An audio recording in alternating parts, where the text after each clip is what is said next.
Jen? Okay, sure.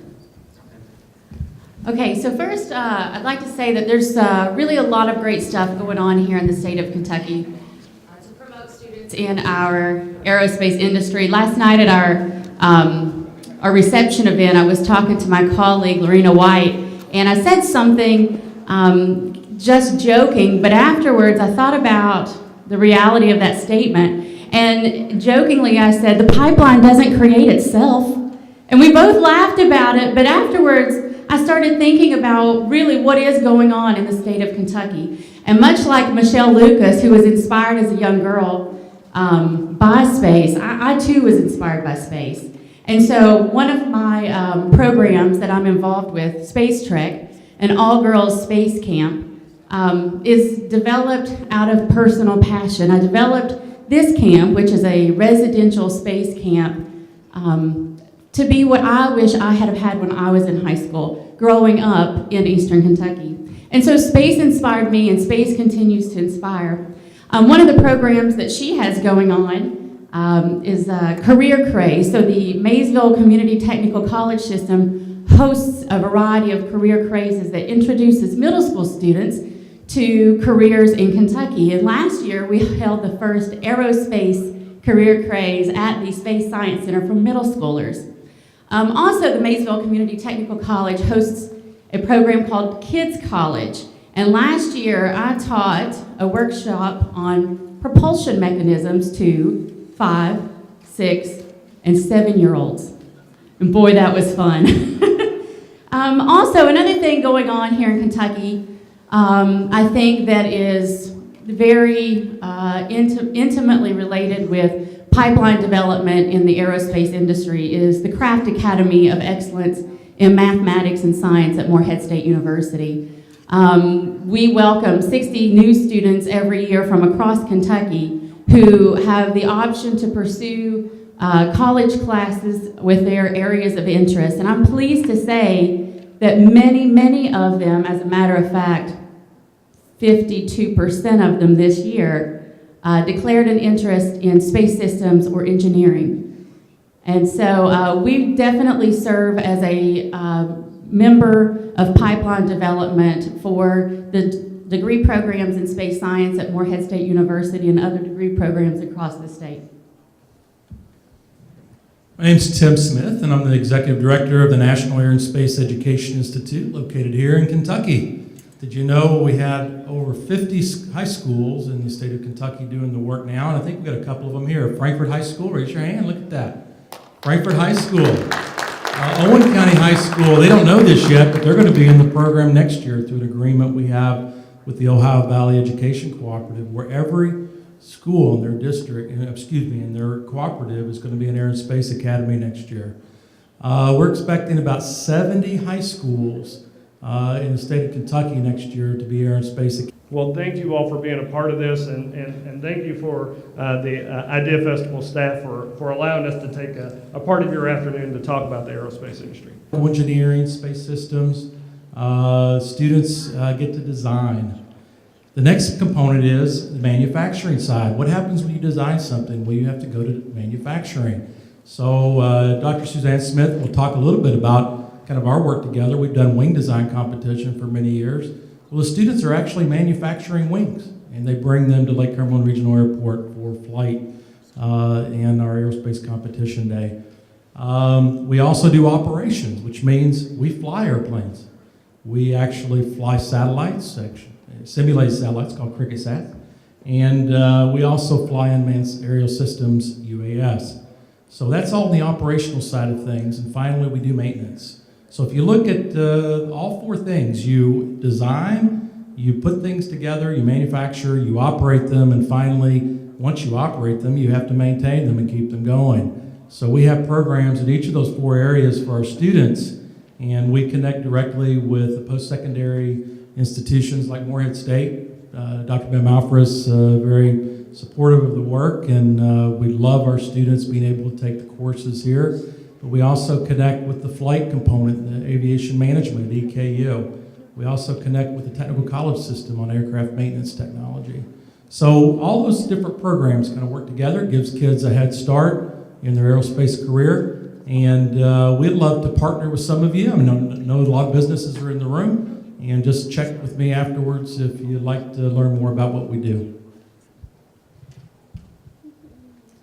And hi, I'm Suzanne Smith. I'm the director of the NASA Kentucky Space Grant Consortium and EPSCoR programs, and that's a mouthful. But what it really means is NASA's programs in the state of Kentucky related to workforce development and research development. So NASA has a program in Kentucky to try and get talented students in Kentucky attracted to NASA, and then also talented faculty in Kentucky solving NASA's problems. And so our programs in Kentucky are federally funded, and then we actually get the opportunity to sponsor about 30 programs a year and make investments in the aerospace pipeline. So we've been proud to sponsor the SpaceTrek program in years past. We've been proud to sponsor the Aerospace Academy's program in years past, and the faculty who developed the wing design competition. But there's a lot more than that. Let me give you a few numbers just to set the context. So there are 14 universities, colleges, community colleges, all across the state of Kentucky, from Murray to Pikeville, from northern Kentucky down to the southernmost part, that are part of the Space Grant Consortium that's funded by this NASA federal program.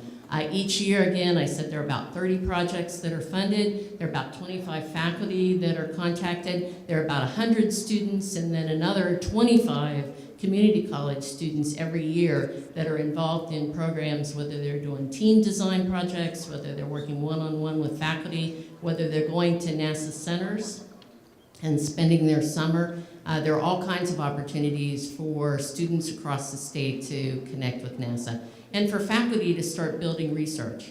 So one last thing about this, and then I'm glad to answer any questions about our programs as well. There are 3 themes that are in the NASA Kentucky programs going forward for the next few years.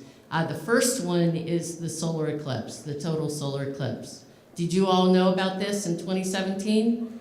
In the western part of Kentucky is the point of longest totality of the total solar eclipse that's crossing the United States for the first time in 45 years. And so right in Kentucky, near Hopkinsville, is the point that everybody from around the world is coming to. And so there are people across the state that are actually focused on the solar eclipse, and people across the country. There are going to be some really neat activities that are going on with that, and that's one of our themes for the next few years. The second theme for the next 2 years is the large Synoptic Survey Telescope. It's the next ground telescope that's being developed. There's a group of 10 universities statewide, including Moorhead, that have joined together, and they're actually joining the LSST Corporation with some support from the state. And then our programs will be able to fund some projects for faculty and students to be able to survey the skies. And this is going to be the most amazing telescope on the horizon. And then the last one is applied aerospace. And the reason that I wanted to bring this one up in particular for this audience is because in other states, our programs are very successful joining with aerospace and co-funding student internships. And so we see in Washington State, in Connecticut, all these other places where they're co-funded industry internships in the state. And so this year we have Belcan, Space Tango, and Fairdyne Systems that are co-funding student internships for the summer. These are from pools of students that have applied to NASA for summer internships, and maybe we'll get those in the future. They're from freshmen all the way to seniors in colleges and universities across the state of Kentucky. And so if you're a company and you would be interested in teaming with NASA to offer industry internships for students at your company this year or next year or the next year, please contact us. And if you just want more information as students about how to apply to NASA for summer internships, we're also glad to help with that as well. Last thing, like Jen, like Michelle, I grew up in West Virginia, married Kentucky, from Eastern Kentucky, my husband Bill, and I ended up going to work on the Space Coast of Florida at Harris Corporation. My very first assignment there was to work on the Hubble. That was great. I saw the launch of the first shuttle from Cocoa Beach in 1981, and then got to work on the International Space Stations, spent time at NASA, and now here in Kentucky I'm able to work with NASA helping to inspire the next generations and kind of cap the pipeline that you all, help build in Kentucky. Thank you. So from here, I'm going to ask them the first question, but I want everybody in the audience to be ready to be opened up for questions to them. So if you think of something as I pose this first one and you wish to ask a question, just please stand and I will point to you all in the order that you stood. My question, which any of you can take it, is what is the hardest thing for you guys in the pipeline development sector? What do you all need from the private sector in helping develop the pipeline? I'll start with that. I think certainly more internships, but not exclusively for university freshmen through seniors, but those that dig on down into the pipeline, into the high school areas. So Craft Academy being a high school, residential high school on campus, our students are taking college classes. However, they're under 18, and those students are very capable and they need excellent opportunities in industry as well. So I ask of industry, come forth with internship opportunities for 16 and 17-year-olds. I would say from our perspective, the industry informs our curriculum. So the more partnerships we have with industry, it's going to help us inform us on what students need to know and be able to do. The universities do a great job in that, but we also love to partner with the industry as well. We also would like to partner with industry because in ways such as sponsorships and other ways of support. I mean, we're not funded from the state or from, we've got a few grants and a few things that it's usually on the backs of our schools. So we would love to look at sponsorship opportunities if you're welcome to partner with us as well. But really the biggest thing we'd love to know is what do you want us to help our kids know and be able to do from your perspective? And that's probably the biggest thing. And the last thing I'll add to that in a little different dimension is to go ahead and encourage the students that you know who have interests in these directions. I ran into a young woman a couple of years ago, or a year ago now, and she's a community college student in Western Kentucky, but grew up in Eastern Kentucky. And her brother knows her secret career goal is to be an engineer and to work for NASA. But her parents don't, because she said that they wouldn't support her. She's been teaching herself Russian on the side. She really wants to work in the space program, and she knows that interacting internationally is a big part of that. And she's doing everything she can, seizing every opportunity at community college in order to put herself on that path. But when you run into someone, whether it's a young woman or a young man, and they have interests in these areas, please encourage them and support programs like this for these students, because it's such a great opportunity, as we've heard, and there's so many bright and talented students across Kentucky that can make a huge contribution, not only in our economy here, but to the world. Yeah, and you can raise your hand if you're uncomfortable to stand and ask a question. But my next question is, Suzanne, you really introed well, is can Jen or Tim now tell us of a story of a person that you've seen impacted through your program? Well, we have a number of students. I mean, if you look at all facets of our work, our flight operations, for example, we started off with that. We've got a student now that's flying from a subsidiary of American Airlines. He just left the University of North Dakota as a graduate and immediately was hired into the airline industry. So that's one example. We've got students that are now completing the pipeline in engineering and aircraft maintenance technology as well. We've got students that have finished their AMP certificates, are now in the workforce, and they finished those at Somerset Technical College, for example. So we've got just examples of students that are finishing and students that are in the pipeline. And I think Dr. Smith can talk a little bit about some of our students that are actually taking mechanical engineering courses at the University of Kentucky as well. Well, I could tell you lots of stories. So I'm going to tell a couple, but the first story is about a young girl who was a space trekker last summer, and she had worked very hard all week. Lovely young lady, curly blonde hair. She got up at the end of the week and delivered a presentation, a mission presentation over her atmospheric mission. And before she sat down, she made a comment that brought tears to her eyes. And she said, "I've never been considered the smart kid in the room." And we cried with her.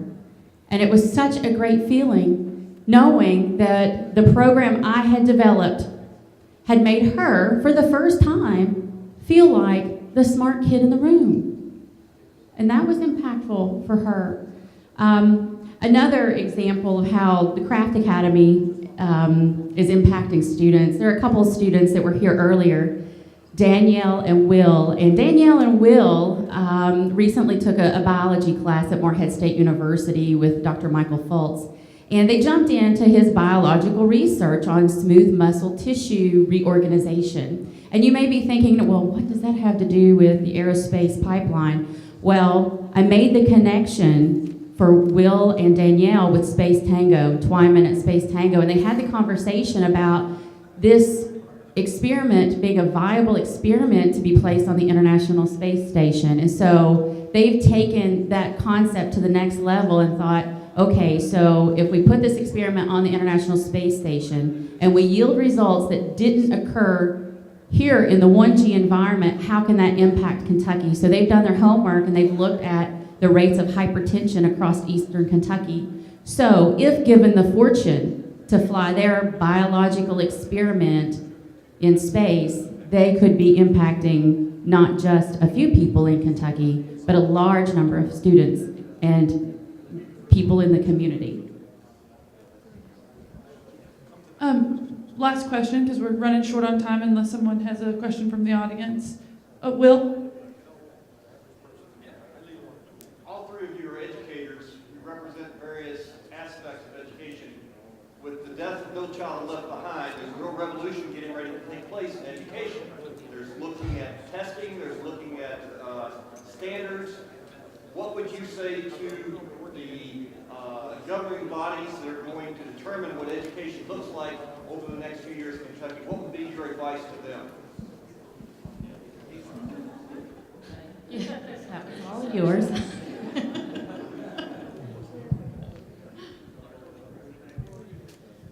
I got asked this question the other day at over a breakfast meeting, and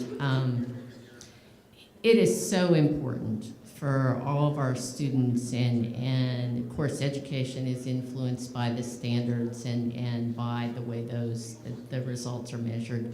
It's so important for our students to be able to learn about things like electric circuits when they're young, and to learn about things like the engineering method, all the kinds of things that Jen's talking about and that she's been introducing. It's so important for them to be able to do that. And for years, the education is really focused on biological systems and natural resources, and those are all important as well. But to go forward, not only in our states with the opportunities that we have, but also just in our future as humans, and we really need to understand technology. We all use cell phones, but people need to really understand how these technologies work for us and how they can work against us. And the times that people spend talking about this now in some ways shows a lack of understanding, and so that's the way I would answer it. This is, I guess, my own personal opinion. Well, I would say that there are two types of education. There's formal education, in which we sit down in a classroom and we take a test. And there's informal education, which is sometimes called project-based learning. And I think there's ways in which we can show and demonstrate standards through this kind of process that Dr. Smith was talking about. When students go through an engineering process, they're learning much deeper things, much deeper processes and skills and, of course, knowledge than they would by just answering a multiple choice test. So we've got to find ways in which we can demonstrate students knowing what they're supposed to know and doing what they're supposed to do in ways other than just taking an ABCD test.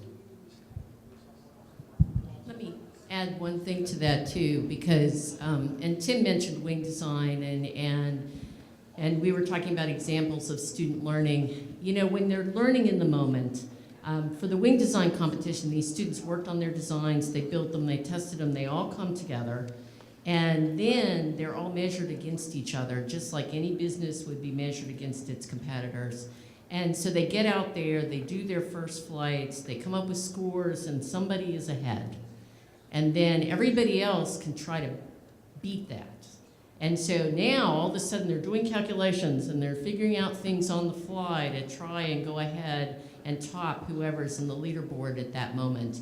And boy, is there a tremendous amount of learning that happens in that moment, you know, which takes their understanding and then applies it in that setting. And so I think that there are a lot of opportunities in those ways to do it. All of these pipelines and the things that we're talking about in terms of workforce development, you all may not realize, but the engineering programs have grown 50% over the last just 5 years in our state.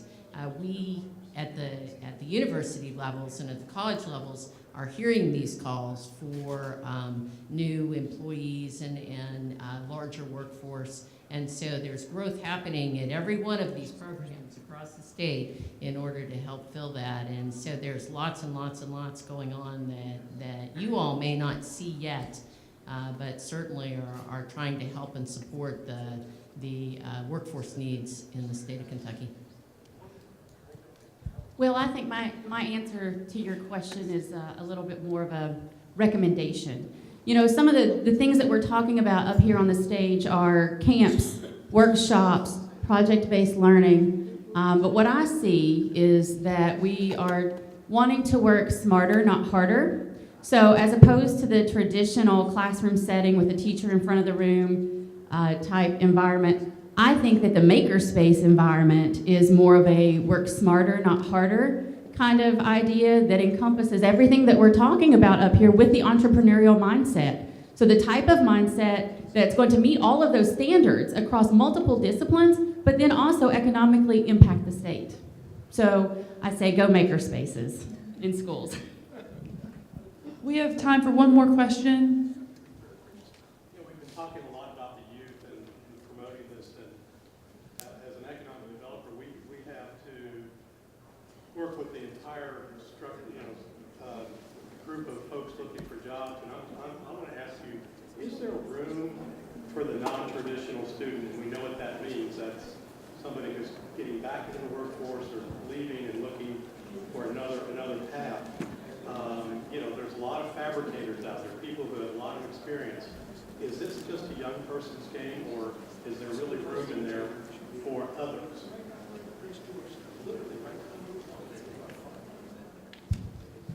So in the programs that I'm representing here, the NASA Kentucky programs, you know, we see some non-traditional students, and we see returning veterans, or, you know, veterans that are then doing some education to enter the workforce in a different way. And they bring a unique skill set and experience to them.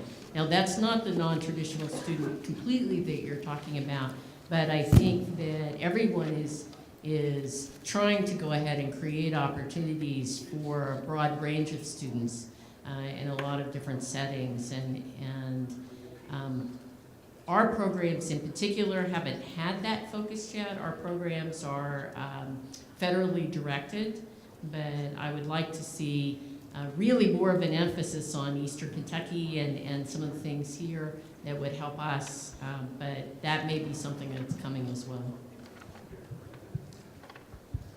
And I think our initiative, we're a nonprofit 501c3, so we have a little bit more flexibility in who we work with. Our vision and mission of our work is about working with high schools, but there really isn't any reason why we couldn't work with non-traditional students as well in those centers where we're at. So we're going to be in about 70 school districts, and we work with, how many of you are familiar with Quebec and Hazard, okay? Quebec, every one of their schools is in our Aerospace Academy. And we've got schools all the way up to Rowan and Boyd and Martin County as well. But each of those could be centers for the non-traditional students to get their head start, to test the waters, to see if this is something they would love to do. And if it is, then we can give them a taste of it and then hand them off to Morehead State, hand them off to EKU. So I can see a very valuable connection there in getting those folks connected to aerospace.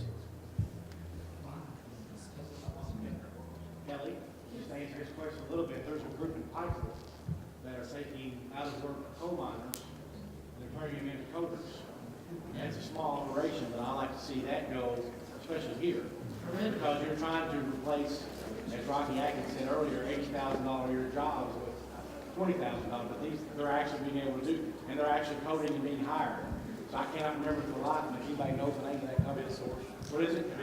BidSource out of Pikeville. They're doing that. Did everyone hear that? That there is a group out of Pikeville called BitSource that are training coal miners to become coders. Again, this goes back to Robert Riggs and the Kentucky Aviation Association. The center of aerospace in any local community is the airport. So you have these airports located all throughout eastern Kentucky. Those folks can be connecting. If our schools are located there as well, then they can be connecting to this initiative. And I believe there's some ways we can connect some of those dots. Thank you, everyone.